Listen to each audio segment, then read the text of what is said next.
Well, the Miami Dolphins have been in the playoff scenario for nearly a month now. They knew they were in a could not lose situation. And while they are not mathematically eliminated, their season is done. I'm not going to sit here in delusion land and tell you lies about what the Miami Dolphins can achieve. I'm here in Houston after that 20-12 disappointing, heart-wrenching loss to the Houston Texans. And right now we've got Barry Jackson joining us from the Miami Herald to bring you a dose of reality. We all know Angry Barry. I'm pretty sure he's calmed down by now. The disappointment, Barry, has probably set in. What is the most heart-wrenching point you were experiencing or thought of yesterday following that loss to the Texans? I thought, Omar, about signature moments that could have changed the direction of this franchise over the last 6 years. First of all, when Stephen Ross decided to part ways with Mike Tannenbaum but keep Chris Grier, he did it a year after Chris Grier made one of the worst personnel mistakes of his lifetime, which is deciding that Charles Harris would be a better NFL player than T.J. Watt. Charles Harris obviously was gone within a couple of years, has 19 career sacks. T.J. Watt, perennial All-Pro, 106 sacks. And yet Ross still decided a year later to overlook that and say to himself, Chris Grier is the best guy for the job. So that to me was one signature moment. Signature moment number two that I thought of yesterday was the Josh Rosen trade, how they traded a second rounder for him. And then neither Ross nor Greer had the gumption to tell Brian Flores that winning is not the priority this year. We trade a second rounder for Rosen. And if you had played Rosen, if they had done their job and told Brian Flores, you were paying Josh Rosen or you're out of here, then they very likely would have Joe Burrow as their quarterback, and we wouldn't be debating why Tua has struggled in 3 of 11 games against playoff teams last year. And then I'll tell you the third thing I thought of yesterday.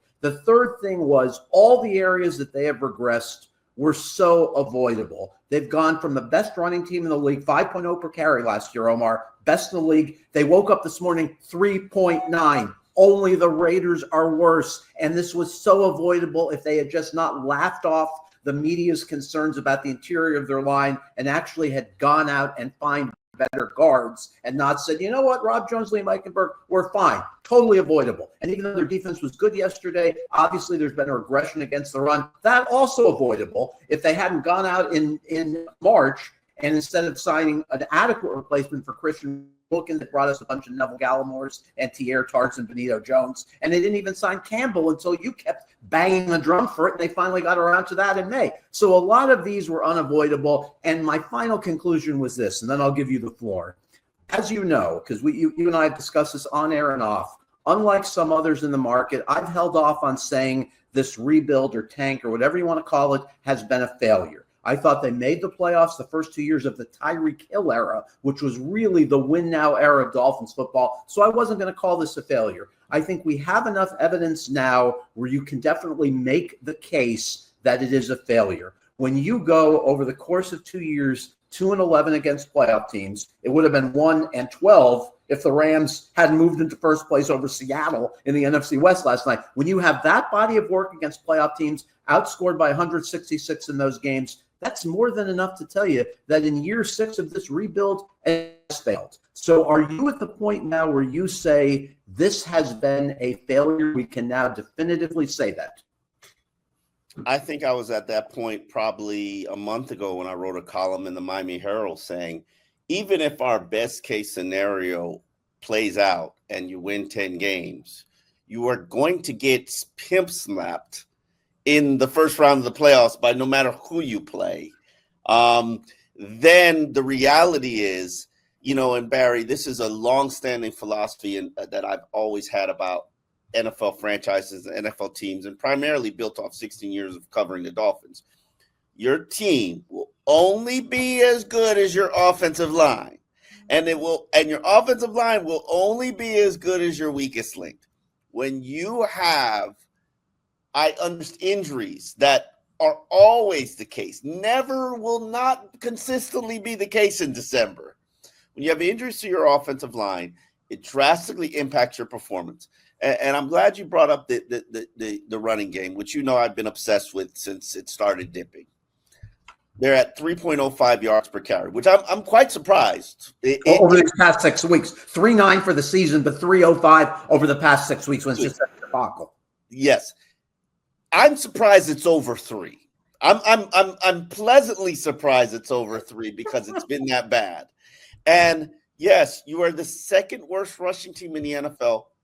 That's on the offensive line. And on top, when you've got the guy who is in the same backfield and he averaged a NFL high in yards per carry last year, Devon Achane, and now he can't even average 4 yards per carry, and there's never any holes there. Trust me, it's on your offensive line. And you laughed it off and you mocked us and you just acted as if, hey, we're good here. You guys don't know what you're talking about. When we all knew you don't know what you're talking about. And your draft history with offensive linemen is a travesty. It's disgusting how bad it is. But woosah. We could talk about all those deficiencies. We could talk about all the holes. But what we cannot ignore is the 4 turnover performance that Tua Tagovailoa showed. And as I wrote in the Miami Herald column, while I still love Tua, while I still believe in Tua, while I still think he's a way above average quarterback, while I think he's a Matt Ryan-esque type quarterback, I cannot sit here and pretend like he's elite or will be him when he shrinks at every single moment and opportunity he has to play big. And sometimes you need your quarterback to be superhero. And when you have 2 backups as your tackles and a whole line filled with backups, because that's really what everybody is except for Aaron Brewer, you're going to have to put on your cape. Now, Barry, I asked you this question. What is a quarterback's best friend, Barry? Quarterback's best friend is a running game that is humming. And he's not had a running game that's humming. Is that where you were going, or were you thinking? Yeah. That's where I'm going. Okay.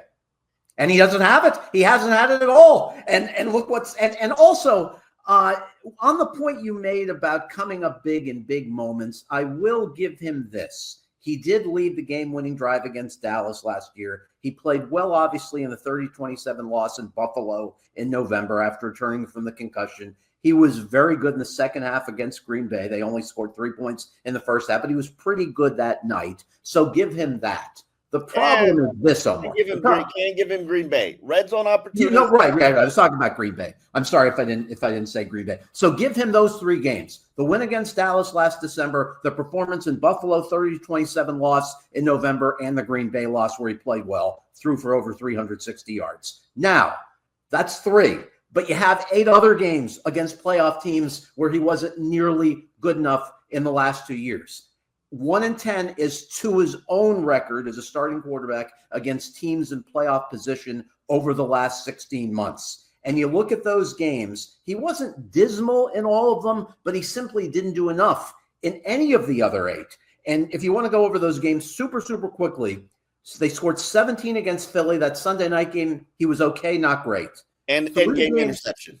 Correct. 3 games against Buffalo. Of the 4 that they played against the Bills in the last 2 years, he wasn't nearly good enough. Obviously, the concussion game where they scored 10 points, the 20 points and 14 points in 2 other games last year. He came up empty in the winner-take-all Week 18 game where they scored 14. 2 games Failed against on the final drive. Bingo.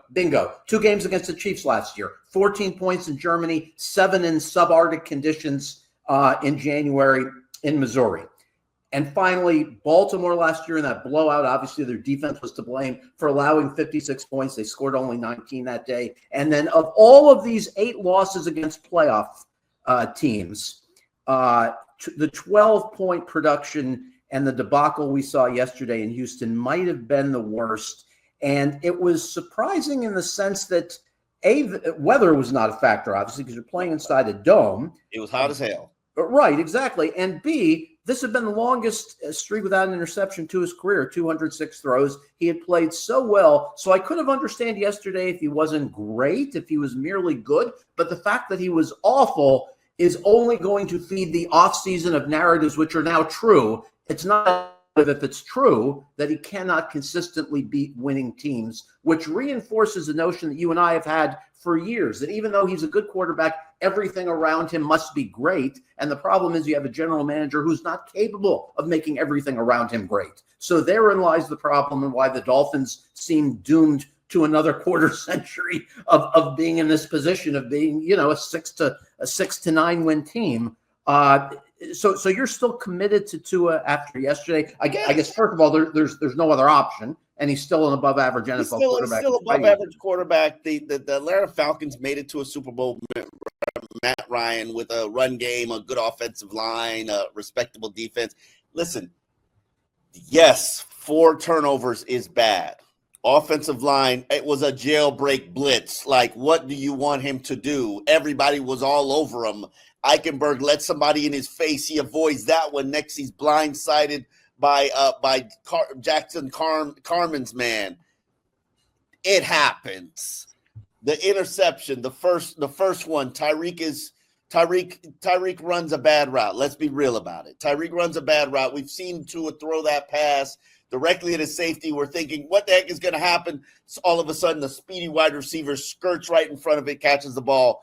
That's how he plays. But the one thing I did not like about that play in the middle of the field was there are literally 4 defenders all around Tyreek Hill. They clearly game planned, and D'Amico Ryan had a brilliant scheme for him. Now, it would have helped if you could counteract that scheme with a run game, because they were playing the wide 9, which just opens up the door for you to run. Unfortunately, you can't run. No, you can't run. So that didn't help the situation. But then you got the other interceptions. I'm not mad at the end of the half interception because he was trying to go for a score in the 27 seconds instead of just settling for a field goal.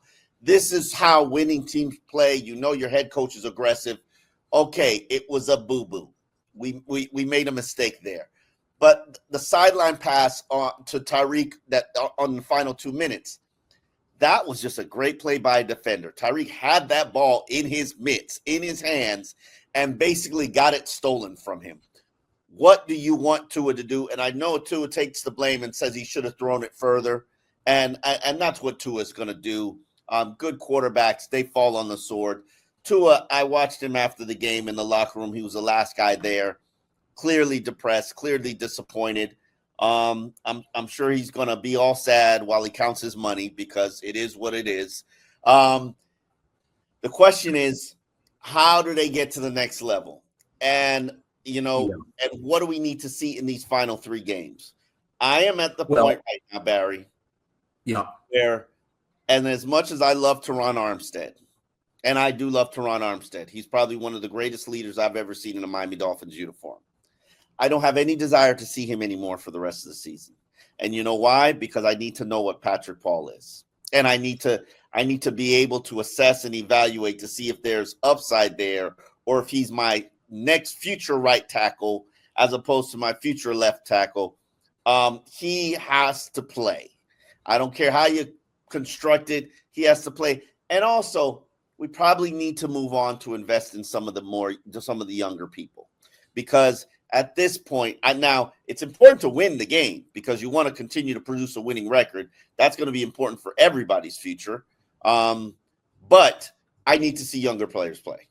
Yeah, I'm with you on that. As far as Patrick Paul goes, the feedback yesterday, if you believe the Pro Football Focus grades, was very good as far as pass protection, not very good as far as run blocking. As far as pass protection goes, PFF graded him as Miami's best pass blocker yesterday. He allowed none of Houston's sacks. He allowed just 1 pressure on 50 pass blocking snaps, which is really good. But PFF also said he was Miami's worst run blocker among offensive linemen yesterday. They said Robert Jones was the best run blocker for Miami on the line yesterday, even though he struggled in pass protection. Obviously, Liam and Jackson Carman were also abysmal in pass protection yesterday. As far as your point about whether to play Patrick Paul, I would say this.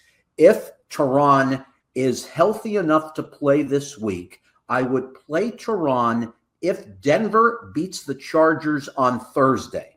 And the reason I say that is this. If that were to happen, then the Chargers would need to lose only one of their final 2 games. And if the Dolphins win out, and if the Colts lose once, So those three things, Miami would still be in the playoffs, even as unlikely as it seems, even though they don't seem deserving. So to me, you play your best player if you have a realistic playoff chance. And their chances in that scenario with the Chargers losing again to Denver Thursday after the Chargers were lambasted by Tampa yesterday, that scenario would give you 35% chance to make the playoffs. And then I think you play your best guy. Now, if the Chargers lose and Tehran is still limited by the need as only 50% of yourself, then I agree with you. Then play Patrick Paul. And if the Chargers win the game, then I would play Patrick Paul as well, even though there'd still be opportunities there to surpass Denver. So I would base it on those two factors. What percent of Tehran Armstead does he think he's going to give you? And what are the Dolphins' playoff chances going into next Sunday after that Denver game? As far as things that have doomed them this year, I want to mention this. We talked about the running game, obviously, from best in the league to one of the worst. Two other things we should mention. Sacks. Last year, Dolphins third in the league with 56. This season, they have 28, tied for 26. An enormous drop-off. Obviously, you can blame the Phillips injury, but this is where I don't give them a pass. They knew, Omar, going into this year that Bradley Chubb would miss most of the season because they knew it wasn't only an ACL injury he suffered, but that he had two other injuries. They should have been better prepared for that. And obviously, they got bad luck with Shaq Barrett retiring, but it would have cost them only $2.5 million more to re-sign Andrew Van Ginkel, who's continued his good work for Minnesota this year. And then there's one other thing I want to mention. I'm curious how you feel about this. Everyone, I think, has given the lack of explosive play short shrift until yesterday, saying, well, they're still moving the ball. You just take what the defense gives you. I think yesterday was one of a handful of days this season where the lack of explosive plays really hurts you. Last season, Miami, 59 passing plays of 20 yards or more, 8th best in the league. This year, 31 such plays, 4th fewest. They've had nearly 30 fewer passing plays of 20 yards or more, running plays of 20 yards or more. Last year, they had 17, Omar, 3rd most in the league. This year, they have 4. So they've gone from 59 to 31 in big passing plays, 17 to 4 in big running plays. You cannot survive that, especially with a defense that's been up and down, even though they were very good yesterday. You cannot survive that with an offense that's erratic. Explosive plays, even though people have sort of said, oh, they've been fine without it, explosive plays make a difference. How did this suddenly disappear from this offense this year, and can it be regained? It has to be regained for them to have any kind of a chance to challenge for anything next year, at least in my view. Am I giving too much attention to big plays, or do you think it's more important than maybe we thought about before yesterday? No, I definitely think it's way more important than we thought about. I never minimized it because I always felt like it's on the line. The line's not opening up the holes. The line's not giving Tua protection. Yeah, Tua can brag about getting the ball out of his hand fast, but for big plays to develop, you kind of need time and protection from your offensive line. And if you don't have the confidence that they can protect you, you're not going to be calling it. You're not going to be designing it up. You're not going to be, unless you're doing max protection stuff. And to me, the biggest issue is on the hurry up stuff when they got to score quickly. And yes, they've done it from time to time during the season. I think the Vegas game, the Jets game, you don't have the protection to hold up when you need to hurry up. Even on that final interception, I think the protection was okay. But imagine if you had good protection. Then Tua could wait for a second or two for Tyreek to develop, for the play to develop, and he just doesn't have to launch the ball with a hope and a prayer that Tyreek can just out-jump Derek Stingley to bring down that pass. But say la vie, Barry. I don't want to sit here and blame everything on the offensive line. I know everybody's looking for people to blame, but this is what it is in terms of the talent that you have around you.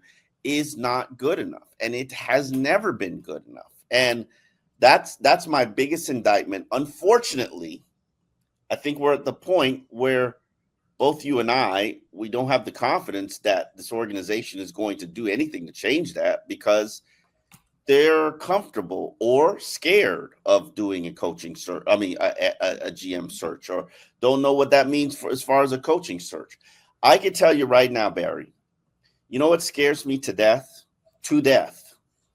I watched Louis Riddick on Stephen A's show this morning, And all I can do, and they were talking about and kidding him about how he's in the mix for GM jobs, and joked about the organizations that are failing that he interviewed for, and if they would have hired you, then maybe they wouldn't be in this situation.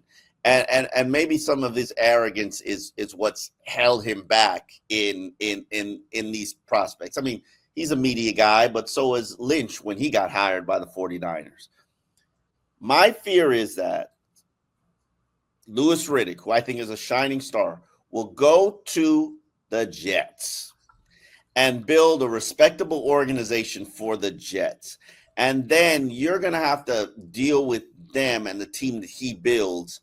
And it's just going to be and every day, every time the Miami Dolphins face the Jets, you're going to just wonder and think about that opportunity that you had that you just passed up on. I can't remember the year it was, but when Andy Reid was fired by the Philadelphia Eagles, I remember it. I think I wrote it. I don't care who you have as your head coach.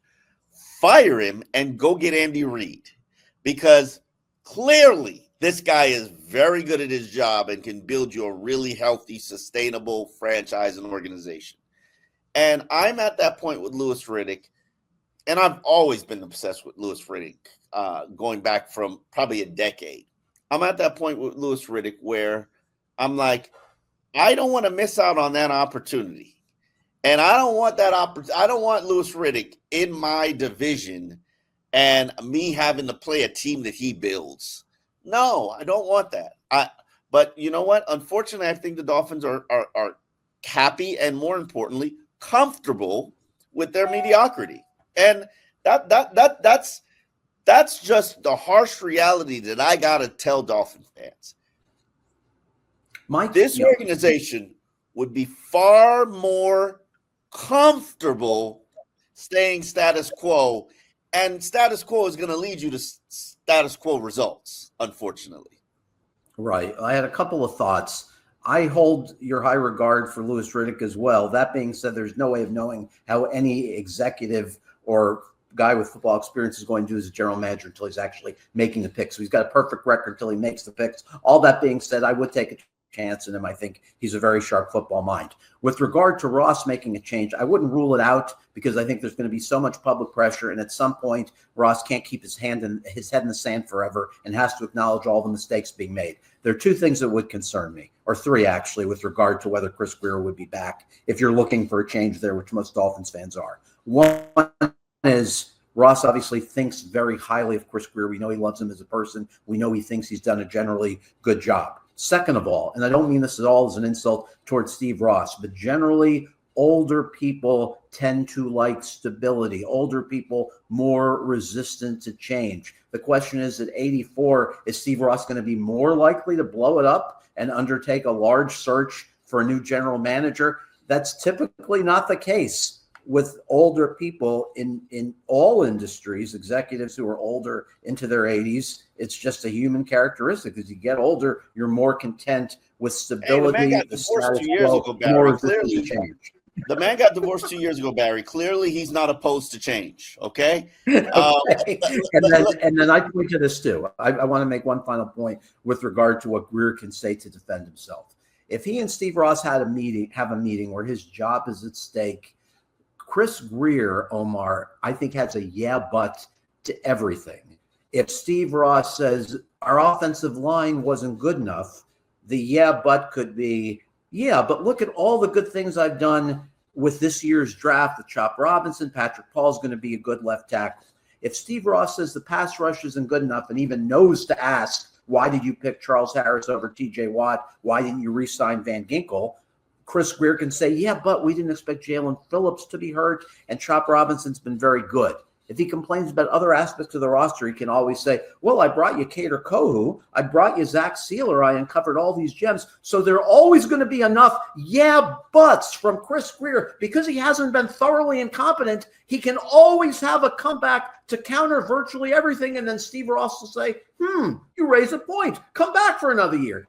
So that's my concern. He hasn't been to the level of ineptitude where I think Steve Ross or some owners would say this isn't good enough. Because the standard here is not Super Bowl contention every year. The standard here is simply being good enough, being in the mix for the playoffs, because that's the highest point they've reached this century. So I think because the standards are lower for the organization, the standards are thus lower for the guy picking the players, and I think that's the vicious cycle we're in. Yes, but here's how I respond to your buts, and I love that, by the way. Yeah, but who's in charge? Who is responsible? Well, I'll add this. Mike McDaniel, he can blame for backup quarterback. Anything that doesn't work out, remember, he can blame on his coach because he gives his coach great authority in personnel decisions on offense. Yeah, but ultimately, you're responsible for the roster. You're responsible for the team's success. You're responsible for the depth of the team. You're responsible for how you respond to injuries, and it's always not good enough. And why has this organization been mediocre or riding the mediocrity merry-go-round for your entire 20-year tenure? Now, I will say this about Steve Ross. The man prides himself in doing everything first class, in first class organization, first class facilities. I always say this, and I think about this as a parallel. And you're out there with me. How many days do we see them do yard work at the facility, Barry? If we're there 5 days, they'll be doing yard work for 5 days. They've mastered everything but getting the team right. Everything else has been first class, just as Steve Ross wants it. Credit him for that, at least. Okay, so if you want first class, take a look at Chris Grier. And is he first class? When you look at him and look at what he's done and look at what he's achieved, does it say first class or does it say convenient? It's convenient. The body of his work overall has been a C- or a D during this time. I don't give him an F because they've made the playoffs the last 2 years. They're not thoroughly awful. It's not a 4-win team. He's done some good things, but the overall body of work is not good enough, and he's had a long enough tenure to fix it. This is year 6 of the great tank or the great rebuild or anything you want to ask it. And you could make the case they're as further away from Buffalo than they were at the start of this rebuild when, of course, Josh Allen was just breaking in. So I don't know what leg he has to stand on to keep his job unless Steve Ross remains the most patient man on earth who's totally forgiving of underperforming employees, as I noted on Twitter. But here's the thing, Barry, and this is, think about it from Steve Ross's standpoint in the position and the investment that he's put in, and the need for consistency and the lack of wanting to do a coaching search, because he hates it. He hates a coaching search. He hates a GM search. He hates the scrutiny. He hates the pressure. But why would you not run it? Why should he not run it back? Convince me why he should not run it back, Barry. He shouldn't run it back because this was the year, if not last year, that they were supposed to be a legitimate Super Bowl contender based on his plan. And instead, they're even further away. They're not even a playoff team. So I would say if you want to get it down to the most basic of reasons, that would be it. They've done nothing close to what was the expectation when they tore it down. The plan was we're no longer going to be a 7-9, 8-8, 9-7, or now a 10-7 team. We are going to be a consistent contender, a relevant team every year like the Baltimore Ravens, and they've come woefully short. So to me, it can be synthesized into those 2 minutes as to why he shouldn't be back. Now, if you want to make a case why he should. Yeah. Now, I guess I can make the case that injuries derailed me for Tua. I can make the case I can make the case that the run game disappeared when Austin Jackson disappeared, because that's the common thread. Not to say that I think Austin Jackson's some superhero, but all of a sudden he disappears and now you're averaging 3.05 yards per carry. You know, he's a first-round pick. You extended him. Maybe. The outside zone clearly sucks, and Austin was a big factor in the outside zone. I could say that, hey, I don't have pass rushing because I don't have Jalen Phillips and Shaq Barrett retired and you know, the young guys aren't ready. And, you know, I can make all of these claims, Barry. I don't know what I can claim on the safeties drop back and the fact that nobody on the team except for Jalen Phillips and Kader Kohu in the secondary has an interception. And you suck at creating turnovers. But ultimately, I could say I got excuses for all of that, Barry. But you're buts. Right. But every year you can come up with an excuse for something. And if the owner is gullible to those types of things, then it's going to work. And I want to make clear, Chris Grier is not to blame for everything. Mike McDaniel shares some responsibility. Yes. The players obviously do. Safety is a perfect example. I don't blame Chris Grier for the Javon Holland selection. It was a good pick at 36 in the draft. He was on the cusp of being a Pro Bowler. For whatever reason, he's regressed this year. There's been no impact plays. You can blame that on Holland. You can blame that on coaching. I don't blame that on Chris Grier. While at the other safety position, I blame entirely on Chris Grier because Chris Grier should have known if a team as good as Buffalo didn't want Jordan Poyer anymore, that he was washed up and it was not a good investment. And unlike you, I would have paid the money for Brandon Jones that Denver did. It wasn't huge, but it was a good deal. But I'll tell you what, I would have paid the money. I paid the money because if you look at his pass coverage metrics, they got better before Fangio didn't use them much last year. Obviously, he was coming off the knee injury, and obviously he's one of the best blitzers in the sport at safety, and they could have used the pass rush help this year. So I would have invested in a young player that they developed into a good player. He's been good for Denver this year. So there's a clear example. If you go position by position, you can lay some on Greer, but some aren't his fault, and you lay on the player and you lay on the coaching staff. Perfect example at safety. Holland, don't blame Greer. Jordan Poyer, absolutely blame Greer. So you made a good case, and I think both of us did in terms of what Greer could say to Ross to keep his job. To you, the most valid point that Chris Grier could make in appealing to Steve Ross to get a 208th year as the Dolphins general manager would be what? I didn't hurt Tua. Listen, the season got derailed when Tua went down. Now, nobody's going to tell you that they would be in any better position or any better situation, even if Tua was the starting quarterback. I don't even blame that on Chris Grier. But you know what I do blame on Chris Grier? 3.05 yards per carry, Barry, the second worst rushing attack in the NFL. How do you go from the second best and arguably the first because they had the highest yard per carry average to the second worst in one season with the same backs? Unjust faith in his guards is where it starts, right? I mean, he went into the season, he didn't share this with us, but he obviously went into the season thinking Rob Jones, Liam Eichenberg, two great guys, by the way, we're good at that position because he knew full well that Isaiah Wynn would miss most of the season. Isaiah Wynn told me in his locker a couple of weeks ago, the Dolphins knew that I would not play most of the season. So Chris Grier and McDaniel, who share some accountability on this, came into the season thinking Rob Jones, Liam Eichenberg, we're good at guard. They're two fine starters. And as it's turned out, yes. And Jack Driscoll was your only addition in free agency on the offensive. Correct. And Brewer was very good early, had faded late. But as you said, and we've both written about this at length, offensive line evaluation, a blind spot in this organization, even back to the end of the Don Shula years. For 30 years, they've gotten virtually no quality offensive linemen after the first round.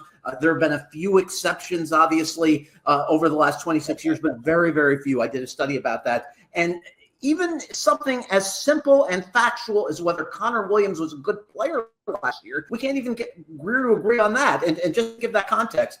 I began the Chris Grier press conference last January by saying it doesn't look like your run game was as good without Connor Williams after his knee injury against Tennessee. Grier quibbled with that. So if you can't just agree on basic facts about what players are helping you and what players aren't, I don't know what to think. Chris Grier obviously knows a lot more about football than I do, but offensive line evaluation not only has been a blind spot, but I blame Ross to the point of not becoming more involved in that aspect. He sees the games every week. He knows they can't evaluate offensive linemen. Why hasn't he gone to Chris Grier and said, we need help evaluating players at this position? It's not good enough. So this is my issue with Ross. He's been a model owner in the sense of spending money, making it a first-class facility, giving his management team all the money they want for signing bonuses and everything else, but he needs to pay more attention. If he had paid more attention in 2017 to the Charles Harris, TJ Watt pick, he wouldn't be committing the organization a year later to Chris Grier and saying he's the best man to lead us, right? Because how could any owner have done that? And again, this was just one mistake, a monumental one, but how can decisions like that earn continued trust from your owner? That to me has been the most puzzling thing of this Dolphins regime. Why is enough never enough for Steve Ross when it regards Chris Grier? Puzzling. Let me ask you this question. If I told you that Steve Ross took more control or took more ownership or took a Jerry Jones route in terms of the organization. He's old. He don't have anybody. He's old. He doesn't have anybody to answer to, and just decided that, hey, I'm going to take more control of this organization. Would you be comfortable with it? I'd be comfortable if that control were used to hire more competent people. I don't want Steve Ross picking a tackle. He doesn't need to do a press conference every week, but pay attention enough to realize that what he has in his front office is not good enough and hire better people. That's what I want. Yeah. You? I don't know how I feel. You sparked the thought, and I need to evaluate it a little bit more. I don't know what the answer is. I'm not of the opinion that a change is going to be made just because I feel like I know how the players think, and not players, but the players involved in a situation think. And they like continuity. They like their status. They like their power. They like their influence, and shaking things up might mean they have less influence. So, it'll be interesting to see how this plays out, Barry. But we are moving on to the 49ers. We will be back on Wednesday for more of Dolphins in Depth, breaking down what you can expect from the Miami Dolphins in the critical matchup of Mike McDaniel with his mentor.